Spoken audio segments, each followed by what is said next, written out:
So here's the kind of standard spring problem. A spring has a natural length of 40 centimeters. If a 60 Newton force is needed to keep the spring compressed by 10 centimeters, how much work is done during the compression? And then they ask a follow-up question. How much work is required to compress the spring to a length of 25 centimeters? So there's two questions. If you remember what we know about the spring, we know force is Kx, and then work is going to be the integral of force dx. Those are our two things that we know. Okay. Now, this spring is 40 centimeters. Say this is 40. Whoops.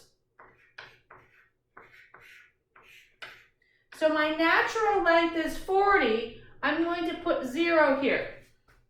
So I'm going to 0. Remember, x equals 0 is the unstretched length. Okay? So I need to figure out this integral, so I need to figure out the force, which means I need to figure out the spring constant. So K. But I can figure that out. A 60 Newton force keeps the spring compressed by 10 centimeters. So by 10 centimeters, they mean not compressed to 10 centimeters, but compressed by 10 centimeters, right? They've compressed it to here. They've compressed it 10 centimeters. The spring is now 30 centimeters in size. They've compressed it by 10 centimeters. So X then is the 10 centimeters. So 60, F equals Kx. So 60, and this newtons is K.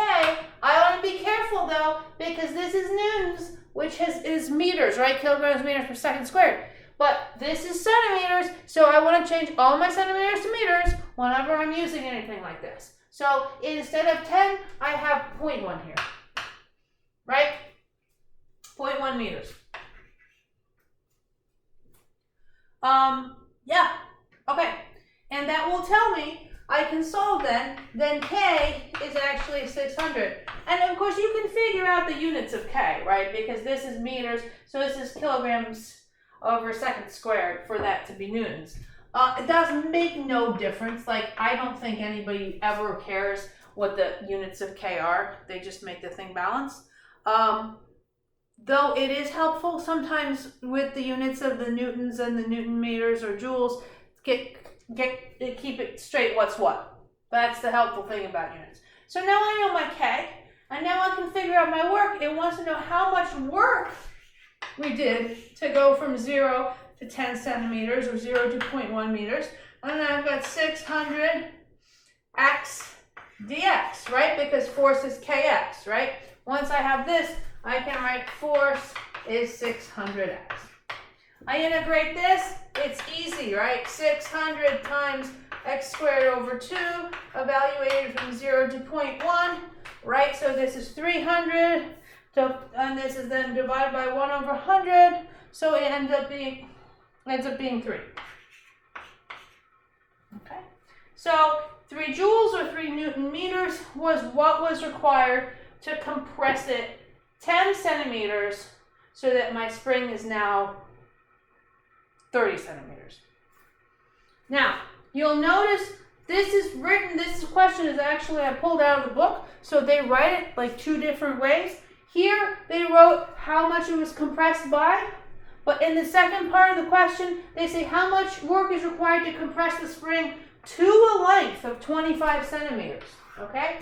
So you need to know the 600, you're still going to do a work, but we're going to change the limits, right?